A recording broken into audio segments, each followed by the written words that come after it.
Lomba diikuti ratusan peserta berasal dari seluruh kabupaten kota di Bali dan juga dari luar Bali. Menurut salah seorang dewan juri yang juga instruktur senam LKP Lala Studio, Adolfina Grace Tangkudung mengatakan, dipilihnya tema Semarak Merah Putih merupakan salah satu upaya untuk mengobarkan semangat peserta untuk kembali mengingat serta menanamkan rasa nasionalisme yang belakangan ini sudah mulai terdegradasi. Menariknya peserta lomba senam memakai pakaian senam bernuansa merah dan putih. Di ulang tahun Bali Pos yang ke-67, karena apa? Karena hari ini agak istimewa karena para peserta senam menggunakan pakaian olahraga, pakaian senam yang bernuansa merah putih supaya menumbuhkan rasa nasionalisme yang tinggi kepada mereka.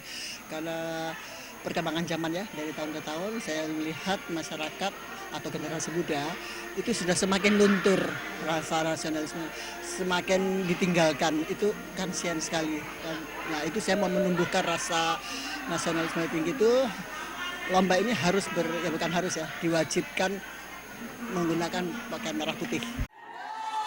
Dari ratusan peserta terpilih Uci Widianti asal Banyuwangi berhak mendapatkan piala merah putih dengan memperhatikan kostum yang unik, menarik, kreatif serta sesuai dengan tema yang telah dipilih.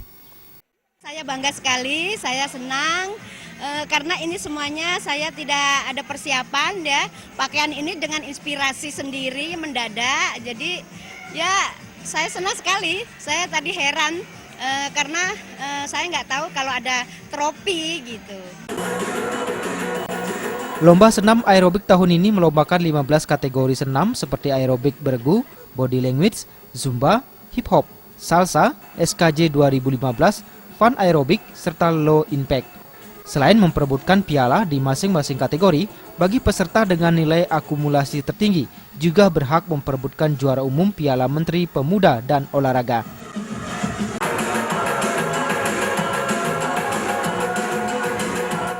Pradnya Paramita dan Ari Wiratmaja, Bali TV.